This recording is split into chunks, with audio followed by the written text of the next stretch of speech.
Welcome back to Velshi and Rule. The Trump administration this week has raised a number of critical ethical questions and concerns, the latest of which involves his border wall. In his zeal to fast-track its construction before Election Day, the Washington Post reports that Trump told worried aides that, quote, he will pardon them for any potential wrongdoing should they have to break laws to get the barriers built quickly.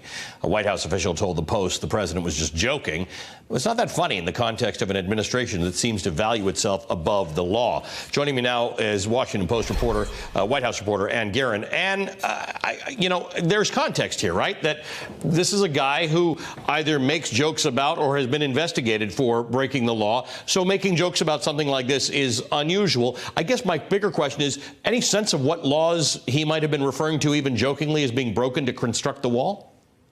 Yeah, I mean, the joking part is interesting to me, chiefly because the White House doesn't deny it. They say if he said it, he was joking. But the laws he's referring to are all manner of things, including requirements for environmental impact studies, various kinds of procedures the government has to go through before they would consider taking land by eminent domain. You can come up with a long list of other environment and other kinds of environmental laws as well, governing where the government can just build or what they have to do in order to get clearance to do so. And presumably there will be lawsuits that would be attached to all of those things. And what the president is saying here, even joking or half jokingly, is that he wants to build the wall, and that is paramount, and he should have the power as president to do it and to order people to follow through, kind of, hell or high water. Interesting, because Americans take their eminent domain and private property rights fairly seriously, so that's a bigger fight than just the courts.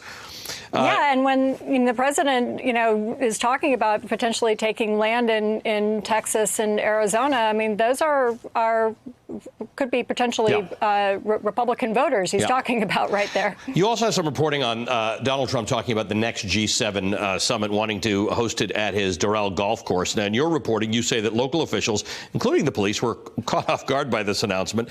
Where did we believe this stands?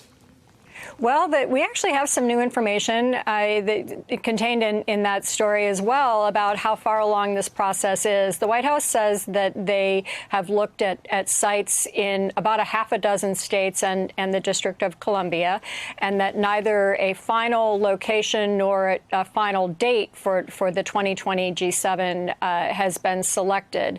But the White House also says, see above. The president has said that Doral is being considered. And indeed it is. But the White House maintains that this is a very much still an ongoing process, and that it is being undertaken in much the same way, or at least along parts of the same lines as previous administrations did when making the same sets of decisions. They want a location that can be secured. They want a location that is reasonably close to airports and medical facilities.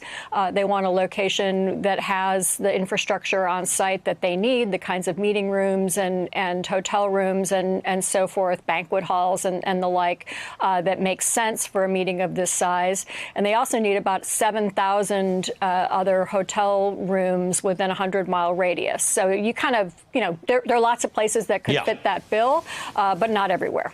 And this falls into the category of just looking weird. The Attorney General, Bill Barr, apparently booked Trump's D.C. hotel for a 200-person holiday party in December that could have revenue attached to it of $30,000. I don't know. I'm not a lawyer. I know people are going to say this is highly inappropriate, but it doesn't even pass the smell test. It's just weird. There's a lot of hotels in D.C. where you can have a party. Yeah, Allie, a person who works at the Justice Department who wasn't speaking officially, because again, this is the Attorney General's private party and not a Justice Department event. That Justice Department official said that the reason he selected the Trump hotel a few blocks from the White House is because the other big hotels, fancy hotels in downtown Washington, were booked. It doesn't break a law. As you say, it's just kind of weird, but there would have been another option here, which is just don't have the party this year. Hey, MSNBC fans, thanks for checking out our YouTube channel. Subscribe by clicking on that button down there and click on any of the videos here to watch the latest interviews and highlights. You can get more MSNBC for free every day with our newsletters. Just visit msnbc.com/newsletters to sign up now.